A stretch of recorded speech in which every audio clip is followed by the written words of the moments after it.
Will the ceasefire and hostage release deal on the table actually go through?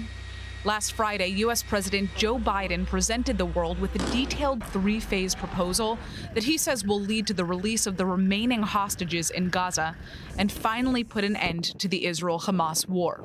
The U.S. government claims Israel is on board and that it's now up to Hamas to agree to the deal. But it appears that internal Israeli politics are threatening a meltdown of ongoing talks. Israeli Prime Minister Netanyahu says he's working to gather support for the deal, but not everybody in his government is on board, particularly his far-right-wing partners. This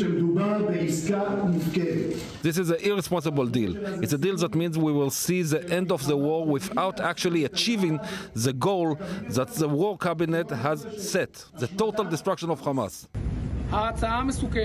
It's a dangerous proposal, the one that President Biden announced over the weekend. A deal given to him by the war cabinet without the authority to do so, and against the law.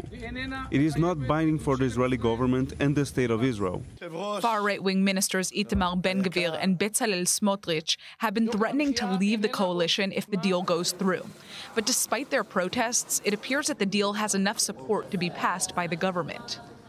The government's ultra-Orthodox parties, Shas and United Torah Judaism, have announced that they strongly support the hostage release agreement, insisting on the Jewish importance of redeeming the captives. The head of the opposition, Knesset member Yair Lapid, says his party, Yesh Atid, is willing to do whatever it takes to get the deal approved. I would like to mention my proposal to give Netanyahu a political safety net to carry out the deal. Our hostages should come home. It cannot be that ministers Ben-Gvir and Smotrich will prevent their return home. They are dying there and their time is limited. Meanwhile, War Cabinet Minister Benny Gantz has also shown his support for the deal, along with what appears to be the majority of the members of Netanyahu's very own Likud party. The question now is if the majority of the government supports the ceasefire and hostage release agreement, will it actually go through? It's ultimately going to come down to the Israeli prime minister and the political risks he's willing to take. Because if his far-right ministers Smotrich and Ben-Gvir truly do pull out of the government over this deal, Israel is headed back to elections.